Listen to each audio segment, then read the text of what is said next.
Durocher, du Trizac. Dans ce cas-ci, est-ce que c'est criminel? Pas en tout. Une dualité qui rassemble les idées. Mais non, tu peux pas dire ça. Hein? On rembobine cette affaire-là. Non. Prends soin de toi, là. Oui, Hein? tu me protèges. Je le sais. Contre toi-même. La rencontre du Rocher, du Trizac. Écoute, Benoît, quand Ouais. je parle. J'écoute. Je fais juste ça t'écoute. écouter, ça gramouille. T'es jamais contente. J'écoute, puis c'est pas assez. Tu veux que j'écoute en... OK, c'est correct.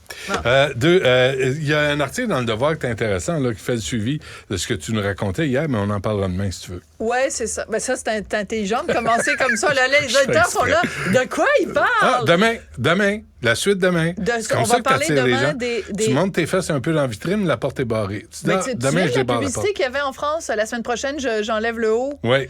C'était une publicité Hey, juste ça pour... passerait-tu aujourd'hui? Non, certainement pas. Eh boy. Non, On elle aurait était- mis le feu à la pancarte. Alors, c'était une fille, donc elle était comme ça. Oui. Elle avait les deux mains sur Prends-tu ses encore les seins. seins?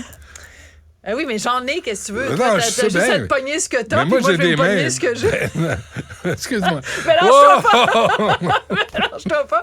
Et donc, ça se fait. elle était sur des grands Ben, panneaux arrête! le long de l'autoroute, puis là, elle disait comme ça, et puis elle disait, la semaine prochaine, j'enlève le haut.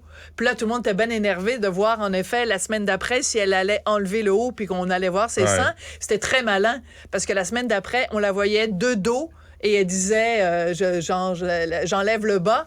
Puis c'était une publicité pour une compagnie d'assurance, ou je sais pas quoi, la compagnie qui tient ses promesses. Parce qu'en effet, elle avait enlevé son soutien-gorge en Ouais, haut, ouais. mais elle avait ses petites culottes en bas, puis on la voyait de dos. Eh boy, aujourd'hui, hein? Aujourd'hui. Ah, mon Eh, Dieu, mon aujourd'hui, Dieu, c'est oui. tellement plus comme avant. Oh, Benoît. dans le temps. Ah, on dans le avait le temps. On pouvait se montrer les fesses, puis Bon. personne criait au meurtre. Un sujet beaucoup moins rigolo, dont je veux Ouais. te parler. Est-ce que tu aimes la comédienne Tilda Swinton? Tu sais, Je la connais pas. Ben oui, tu la connais. OK, on va... C'est quoi je son pensais- nom? Tilda. Vas-y, continue, je vais aller Tilda à la Swinton. Swinton. Tu sais, elle a un regard très androgyne. Oh my là. God, oui, je l'aime, OK, elle. alors c'est une excellente Ouais, comédienne ouais. britannique. Elle a un regard un petit peu extraterrestre. Tu sais, les cheveux très courts, des traits extrêmement androgynes. Mais c'est pas pour ça que je te parle de ça. C'est que Tilda Swinton, comme 1999 autres artistes en Angleterre, a signé une lettre ouverte proposée par les artistes pour la Palestine.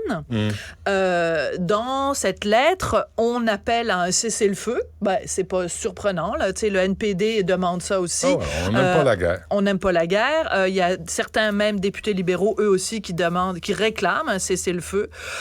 On dit, par exemple, dans cette lettre-là, par contre, on dit que ce que fait Israël en ce moment, ce sont des crimes de guerre.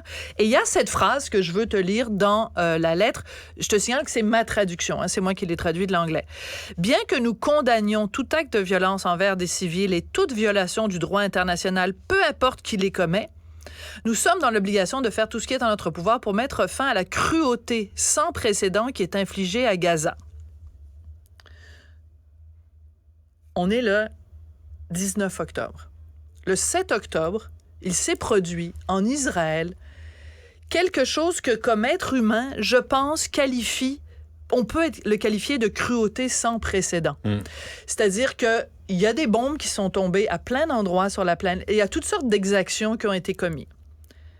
Mais sans vouloir rentrer dans les détails de ce qui s'est passé le 7 octobre, juste de façon purement objective, 260 jeunes tués dans un festival, un nombre incalculable de femmes et d'enfants qui ont été violés, des familles complètes qui ont été brûlées vives. Et là, les informations sortent de la morgue en Israël où on apprend des détails. Il y a quasiment pas un seul corps qui se retrouve à la morgue en Israël qui n'a pas subi des sévices physiques quelconques. Alors, ce soit des doigts arrachés, des membres brisés, des parties du corps perforées.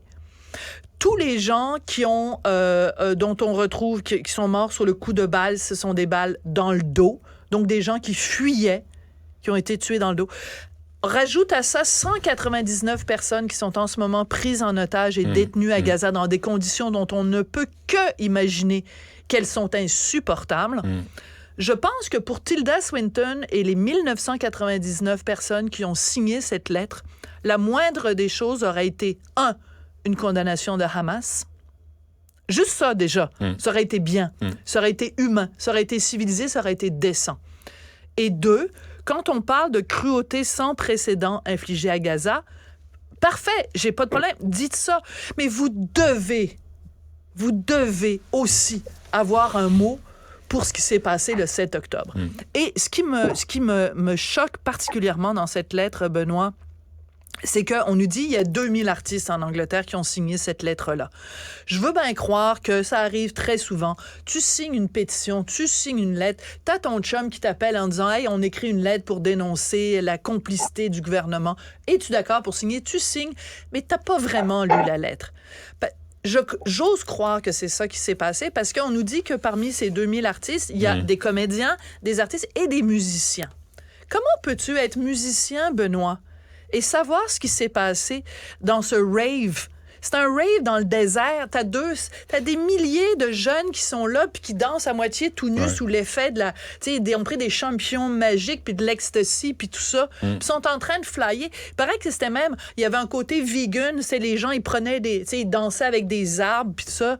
C'est des granoles pour la paix. Puis les valeureux combattants terroristes du Hamas les prennent comme cible. Je sais pas si tu te souviens, il y a cette image qui a beaucoup circulé, cette vidéo d'une jeune femme, et je tiens à dire son nom.